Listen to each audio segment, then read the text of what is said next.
कि यहाँ सिस्टम में दोनों तरफ के लोग होते हैं, ब्यूरोक्रेसी में होंगे, ऐसे लोग हो सकते हैं जो उनके साथ संपर्क में होंगे, बिल्कुल होंगे, उसमें वो हैरानी मुझे भी नहीं हुई। सीईसी को भी मैं अगर कहूँ तो मुझे लगा वो कहना चाह रहे हैं शायद पूर्व मुख्य चुनाव आयोग, तो ये हो सकता है।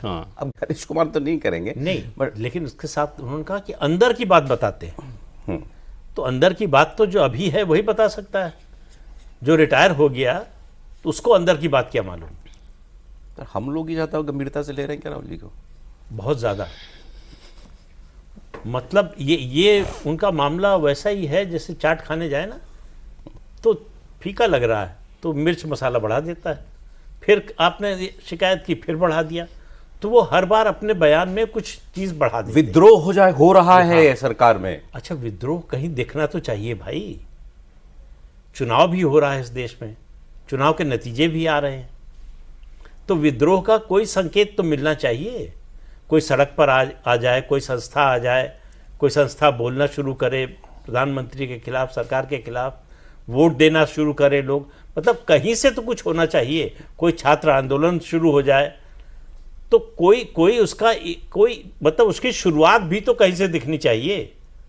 आप जो कह रहे हैं इसका मतलब है आप सपना देखते हैं और सवेरे उसका प्रसारण करते हैं, राष्ट्रीय प्रसारण होता है, उस पर जो है चैनल्स पे चर्चा हो जाती है। ऐसा वैसा विद्रोह नहीं, इतना बड़ा विद्रोह कि मोदी जी इमरजेंसी लगा देंगे। अब उनको मालूम है कि विद्रोह होगा तो इमरजेंसी ही एक तरीका है।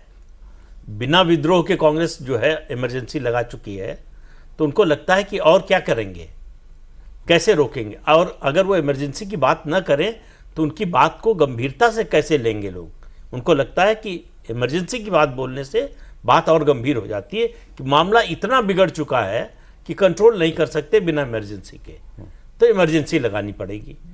गनीमत है उन्होंने अभी, हमको लगता है अगले सपने के बाद बोलेंगे कि संविधान जो है वो खत्म कर देंगे। लेकिन इमरजेंसी का मतलब तो वही हुआ ना जो इंदिरा गांधी ने किया था, बिल्कुल, कि आपके मौलिक अधिकार खत्म हो जाएंगे। बिल्कुल एक ही तरीके की इमरजेंसी होती है। ये आज पता नहीं क्यों संविधान नहीं याद आया उनको कि ये संविधान खत्म कर देंगे, तो वो कुछ भी बोल सकते हैं, उसकी छूट उनको मिली हुई। आज एक ज्ञानी आदमी से मैं यही बात कर रहा था सर, तो ये इमरजेंसी वाली बात, तो उन्होंने एक बात बताई, वो सोचने वाली थी। उन्होंने कहा कि इंदिरा गांधी ने जिस क्लॉज को की बिना पर लगाया, इमरजेंसी लगाई थी, इंटरनल डिस्टर्बेंस, आर्टिकल 352 कॉन्स्टिट्यूशन, मतलब war, external disturbance, internal disturbance, financial disturbance पर भी लगता है। तो ये उस समय वो अमेंडमेंट हो गया यस, 3 ही पैरामीटर थे, उसमें से उन्होंने इंटरनल डिस्टर्बेंस चुन के लगा दी थी। अब वो है ही नहीं संविधान में, इंटरनल डिस्टर्बेंस जैसा कुछ है नहीं। उन्होंने कहा अब इंटरनल आर्म्ड रिबेलियन है, सशस्त्र विद्रोह अगर देश के अंदर हो जाए तो आप लगा सकते हैं। अगर जंग नहीं है, कहीं जंग हो रही है तो आप लगा सकते हैं प्रधानमंत्री, जंग नहीं है, शांति काल में आप केवल सशस्त्र विद्रोह पर लगा देंगे। तो कौन सा सशस्त्र विद्रोह हो रहा है सर देश के अंदर? देखिए, नक्सलिज्म खत्म हो गया, नक्सलवाद तो खत्म हो गया। यदि आप इस आयरनी को देखिए, जो ये अभी पूरा घटनाक्रम है, इसको देखिए, इमरजेंसी जो 75 में लगी थी, उसके क्या स्थितियां थी। जो यही रामलीला मैदान में जयप्रकाश नारायण ने भाषण दिया था और उसमें उन्होंने जो बात कही थी, उसी बात को दूसरे तरह से राहुल गांधी कह रहे हैं। उन्होंने कहा था कि इस देश की मिलिट्री को, उन्होंने कहा था, पुलिस को कहा था, सिविल एडमिनिस्ट्रेशन को कहा था कि आप कोऑपरेट मत करिए इस सरकार से, ये अनकॉन्स्टिट्यूशनल गवर्नमेंट है। इलाहाबाद हाई कोर्ट के जज ने, जगमोहन लाल सिन्हा ने, इनके चुनाव को रद्द कर दिया है इंदिरा गांधी के, और सुप्रीम कोर्ट से भी पार्शियल राहत मिली है। वो उस समय गर्मी की छुट्टियां थी और जस्टिस वी कृष्णा अय्यर की बेंच ने भी पार्शियल राहत दी है। अब किसी प्राइम मिनिस्टर को जो एमपी हो और उसको ये राहत मिले कि आप क्या एमपी रहेंगी और पार्लियामेंट नहीं जा सकेंगी, तो ये तो कोई रिलीफ, पार्लियामेंट जा सकेंगी, वोट नहीं कर सकेंगी, वही कह रहे हैं। तो ये कोई रिलीफ तो था नहीं, लेकिन इतना ही रिलीफ उनको मिला था जस्टिस वी कृष्णा अय्यर के यहाँ से।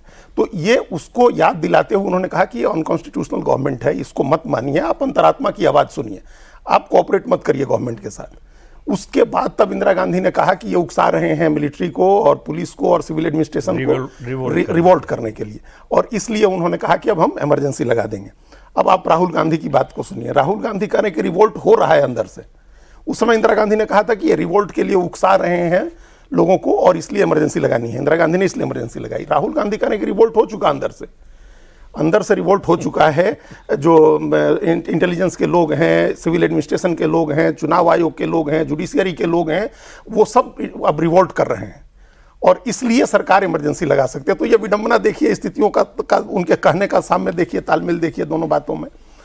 अब ये दो एक चीजें और हैं इसमें, हम इसको सीरियसली इसलिए इनकी बातों को थोड़ा कई बार लेना होता है, वो इसलिए क्योंकि दो एक बातें तो इनकी ऐसी हैं जो आपसे ज्यादा सीरियसली लेते हैं राहुल गांधी की बात। नहीं हम लेते हैं, मतलब प्रदीप जी तो सीरियसली लेते ही नहीं है, प्रदीप जी नहीं लेते हैं। तो जैसे उन्होंने दो बातें कही, बड़ा समय है आपके पास। देखिए 100 MP की पार्टी का नेता है, लोगों की बहुत जरूरत है देश में। अच्छा नहीं 100 MP की पार्टी का नेता, लोकसभा में 100 MP है, उसका नेता है वो, लोकसभा में नेता प्रतिपक्ष है। तो और 4 राज्यों के में सरकारें हैं। आप क्यों जस्टिफाई कर रहे हैं? रोकने की क्यों कोशिश कर रहे हैं? तो अब देखिए दो बातें समझिए। एक तो जो इकोनॉमिक जो उन्होंने सुनामी की बात कही है, एक उनके साथ एक समस्या यह है कि सुपरलेटिव डिग्री में बोलते हैं, हमेशा अतिशयोक्ति अलंकार के साथ बोलते हैं कि सुनामी आने वाली है। इकोनॉमिक डिस्ट्रेस तो है ही ना, फाइनेंशियल प्रॉब्लम्स तो कंट्री के सामने है ही ना। अन्यथा back to back 2 column Surjit Bhalla का आप पढ़िए, जिसमें पहले कॉलम में उन्होंने लिखा कि बीजेपी चुनाव जीत रही है लेकिन इकोनॉमी फॉल कर रही है, अर्थव्यवस्था खराब हो रही है। और कल जो दूसरा कॉलम आया उसमें उन्होंने लिखा कि 2014 में भारत और इंडोनेशिया ने एक साथ शुरू किया। इंडोनेशिया ने रेपुटेशन, मतलब उसने सम्मान अर्जित किया और निवेश अर्जित किया। भारत को अपमान मिला और भारत का इन्वेस्टमेंट भी बाहर चला गया, एक्सोडस हुआ। तो ये और भी लोग कह रहे हैं, मतलब हम अभी एक रिसेंट उसमें कॉन्टेक्स्ट दे रहे हैं।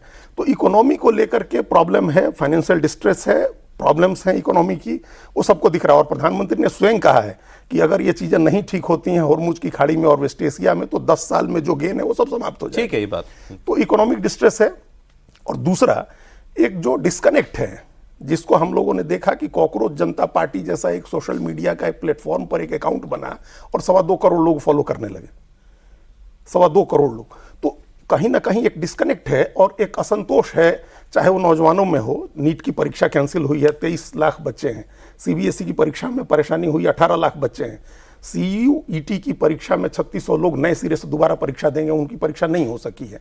तो ऐसी कई चीजें हुई हैं, वो डिस्ट्रेस है नौजवानों के बीच। सर देखिए तो ये दो बातें जो हैं, जो असंतोष और डिस्कनेक्ट, देखिए असहमति के लिए वहां फिर आप बात करने की गुंजाइश कम हुई है।